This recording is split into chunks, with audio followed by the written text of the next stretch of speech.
Hello, we're actually here on site at a Mercer Island job site with Evergreen Tree Care. We just got done doing work on a maple in which we went through and lifted the canopy on a tree that's been here for decades, and went through and the project is actually a project in which the homeowner is getting ready to do construction, and so they wanted to make sure that it was in tune with the balance of not damaging the tree for construction, and then also to be able to create some additional light for the rhododendrons. And what we went through is we went through and lifted the tree, and there was a couple features that I wanted to ask the homeowner. We're here on Mercer Island. This is Crystal. Hi, Crystal. Hi. Hi, Crystal. Could you tell me about the history? My understanding is that this actually was your grandfather's tree. Is that correct? That's correct. Well, this is actually his land, his lot. Okay. And one thing particular about my grandfather was the one thing he cared most about were his trees. Okay. I learned a lot about my grandfather after he passed just by watching the nature of his trees, watching what happened to the entire landscaping during springtime, since I hadn't seen that when he was alive, unfortunately. Wow. And so just knowing which trees he cared the most about, and knowing what he would do to basically take care of them, make them thrive, it definitely made it a priority to take care of his trees.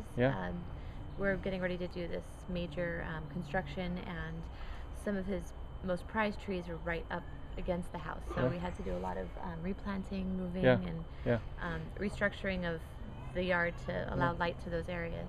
You had, I know you had Japanese maples, as well as there's rhododendrons that are over here.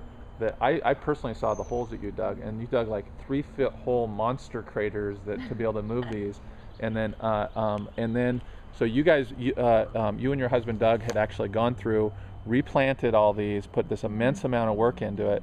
And then we had done some things over here to actually open up the light. Can you tell us about that as far as what was done there? Well, there was a tall, you can still see two of the trunks from a tall pine that had pretty much died, but had really low lying branches that were completely shading out the area. And that used to just be a compost pile, so it didn't matter. Okay. But it ended up being one of the richest places to transplant a whole grove of rhododendrons.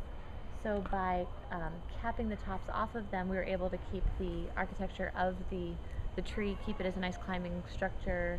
It's interesting the way it grows out, and I didn't really want to lose that. At the same time, the branches were completely shutting out all light, and they were brown, so it wasn't thriving anyway. So now that that's been cut, the area is seeing sunlight for the very first time, and all the rhodies that we spent hours moving and replanting have a better chance of thriving. Okay. They may have just drowned out in the dark over there otherwise. So overall, your experience from A to Z, you're overall pretty happy with everything that in the service that you got Definitely, definitely. And I watched them get up there. They were really careful as they cut down. They cut kind of incrementally as they went down, so that nothing big fell. They checked the area around there as well to make sure it wouldn't fall on anything. And a couple times I was standing out here going like this, waiting for something to fall on something, but it never happened. Good. Well, good. Well, thank you for sharing that, Crystal. Yeah, you're welcome.